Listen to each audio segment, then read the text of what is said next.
जय हिंद एवरीवन। स्वागत है आपका हमारी इस चैनल जिसका नाम है गवर्नमेंट एग्जाम्स फंडा।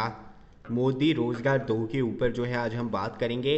ट्विटर पर कैंपेन जो है बहुत ज़ोरों शोरों से चल रहा है और कह सकते हैं कि अभी इसकी ज़रूरत भी है। सबसे पहले बात करते हैं शुरू कहाँ से हुआ। एसएससी के एग्ज़ाम का रिज़ल्ट आता है, नॉर्मलाइजेशन का उनका जो प्रोसीजर है वो बहुत ज़्यादा गलत है। इस वजह से, क्योंकि जो नॉर्मलाइजेशन वर्क करती है वो तभी कर सकती है अगर एग्ज़ाम के डिफ़िकल्टी लेवल जो है एक जैसे हों। अगर 3 दिन में, 4 दिन में, 5 दिन में आप एग्ज़ाम कंडक्ट करवाते हैं, मल्टीपल शिफ्ट में एग्ज़ाम कंडक्ट करवाते हैं और उनका डिफ़िकल्टी लेवल वेरी करता है, तो आर्टिफिशियल इंटेलिजेंस तो मेज़र नहीं कर सकती ना कि पेपर कितना मुश्किल था, कितना आसान था। वो तो सिर्फ मार्क्स के अकॉर्डिंग जो है नॉर्मलाइजेशन होगी, जिसकी वजह से बहुत सारे बच्चे इस बार एसएससी में ऐसे हैं जो बहुत ज़्यादा अच्छा स्कोर कर रहे हैं लेकिन फिर भी उनका एग्ज़ाम क्लियर नहीं हो पा रहा। ऑफलाइन से ऑनलाइन एग्ज़ाम कंडक्ट करवाने शुरू किए, किस वजह से किए थे? इसी वजह से किए होंगे यार कि बच्चों को आसानी हो।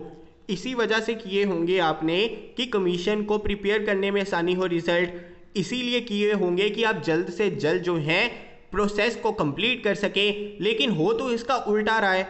आप ऑफलाइन से ऑनलाइन जाते हैं, रिजल्ट पहले से देरी से आ रहे हैं, उसके बाद ऑनलाइन एग्जाम में क्वेश्चन के क्वेश्चन हर शिफ्ट में गलत डालते हैं, उसके बाद वो क्वेश्चन अगर आपको ठीक करवाने हैं तो उसके भी पैसे चाहिए।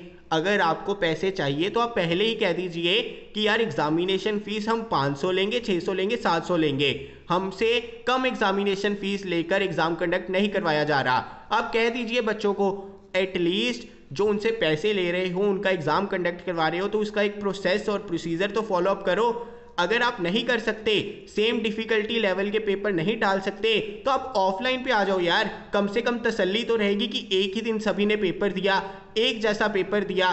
फिर तसल्ली तो रहेगी सभी बच्चों को कि यार नॉर्मलाइजेशन नहीं फॉलो होगी, तो जितने मार्क्स मेरे आने थे उतने ही आए हैं। नॉर्मलाइजेशन की नहीं है, बहुत सारी गलतियां हैं। आप ज्वाइनिंग लेट देते हैं, आप रिजल्ट लेट निकालते हैं।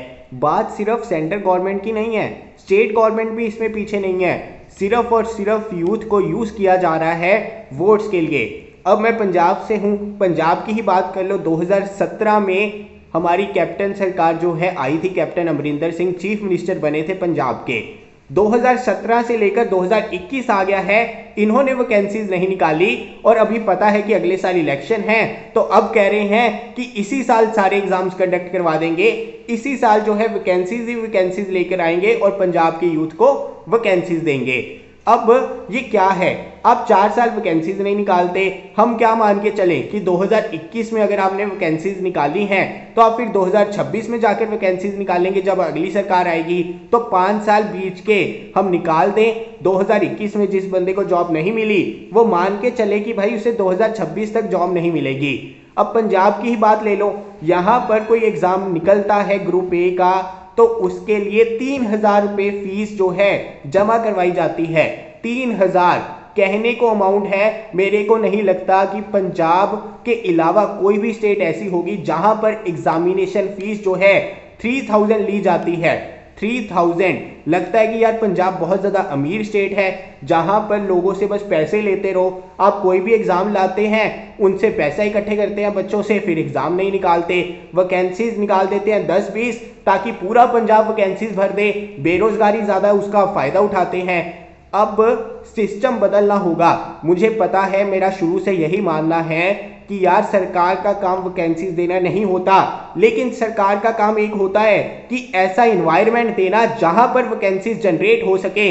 अगर आप एक सिस्टम ऐसा नहीं बना सकते जहां पर गवर्नमेंट दायरों के जो टेस्ट होते हैं वो सही से कंडक्ट नहीं होते, जहां पर प्राइवेट वैकेंसीज नहीं निकलती, प्राइवेट अपॉर्चुनिटीज नहीं मिलती, जहां पर एक बंदा जो बिजनेस करना चाहता है उसे अपॉर्चुनिटीज नहीं मिलती, वो भी इंडिया जैसे, भारत जैसे एक विकासशील देश में, तो आप इस फ्रंट में बिल्कुल नाकाम हो चुके हैं। क्योंकि आपका काम है इन्वायरमेंट देना और वो इन्वायरमेंट आप जनरेट नहीं कर पा रहे हैं, वो आपको करना ही होगा। बंदे की काबिलियत है, कम से कम आप उसे उतना काम तो दीजिए, चाहे प्राइवेट जॉब दीजिए, कहीं कोई काम दीजिए, किसी फैक्ट्री में लगाइए, गवर्नमेंट जॉब दीजिए, जिस तरह से मर्जी कीजिए, कम से कम आपको जो अपॉर्चुनिटीज़ हैं वो तो जनरेट करनी होंगी ना।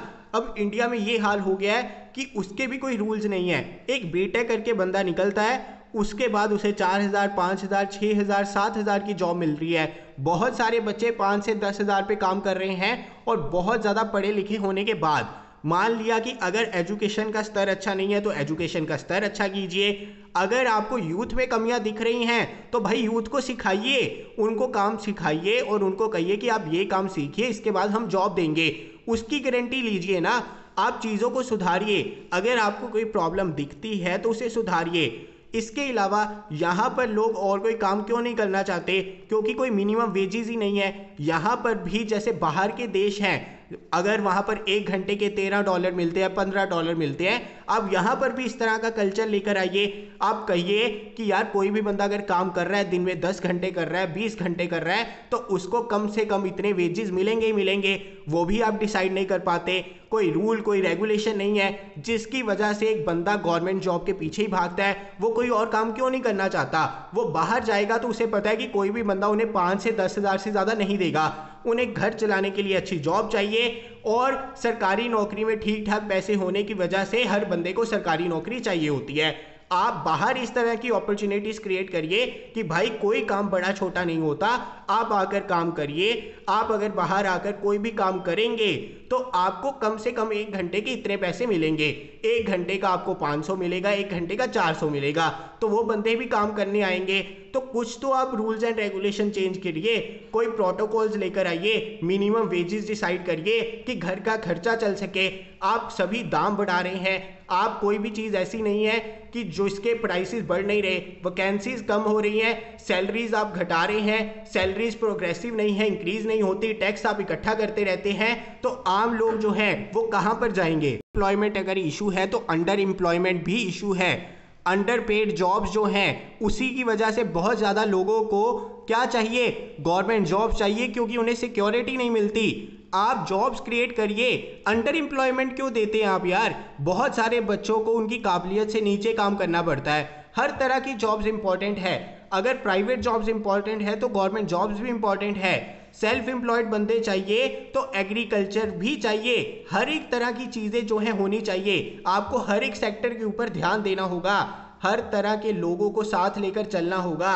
अगर एडमिनिस्ट्रेटिव ऑफिसर्स चाहिए तो नीचे उनके लिए काम करने के लिए क्लर्क भी चाहिए। कभी भी ऑफिसर्स अकेले काम नहीं कर सकते, क्लर्क अकेले नहीं काम कर सकते।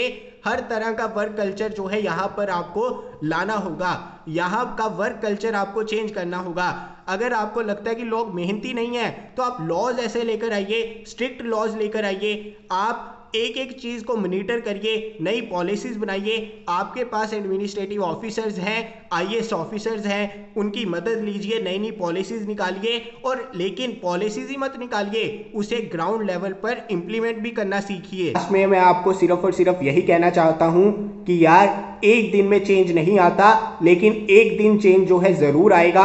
आप लोगों को थोड़ा सा बस अवेयर रहना होगा। अवेयर रहिए, सरकार तक अपनी बातें पहुंचाइए। और ये जो सरकार करती है ना, यूथ को as a vote bank use करती है, आप उन्हें बता दीजिए कि आप इतने अवेयर हैं कि इसमें फंसने वाले नहीं है। ऐसा नहीं है कि आप 1 साल पहले वैकेंसीज निकाल देंगे तो हम पिछले 4 सालों का हिसाब किताब जो है भूल जाएंगे। ये सारी चीज़ें बदलनी होंगी, ये ट्रेंड बदलने होंगे। हर एक बंदे की टाइम की वैल्यू होती है यार। एक बच्चे के आप 4 से 5 साल खराब कर देते हैं, बिल्कुल सही नहीं है। आप एमपी की सैलरी देखिए, वाइस प्रेसिडेंट, प्रेसिडेंट की सैलरी देखिए, एमएलएस की सैलरी देखिए, उनकी पेंशन देखिए कितनी कितनी है। उन्हें तो कोई फर्क नहीं पड़ता, वो वहां पे पार्लियामेंट में बैठे हैं, पॉलिसीज निकाल देते हैं, यूथ की तरफ ध्यान नहीं देते। और यहाँ पर यूथ जो है 5,000 10,000 के लिए भी उसे लड़ना पड़ रहा है, उसको ट्विटर के कैंपेन्स चलाने पड़ रहे हैं। तो आप लोग जो है सामने आइए, थोड़े से जागरूक होइए। और आप एक और चीज़ देखेंगे कि 2019 के बाद से एग्ज़ाम जो है बहुत ज़्यादा इजी आ रहे हैं। अब होता क्या है कि इजी एग्जाम आने से हर बच्चे को लगता है कि मेरा इस बार नहीं हुआ तो अगली बार हो जाएगा। आप एक डिफिकल्टी लेवल सेट करके रखिए एग्जाम का, ताकि आप डिफ्रेंशिएट कर सकें पढ़ने वालों पे और ना पढ़ने वालों को।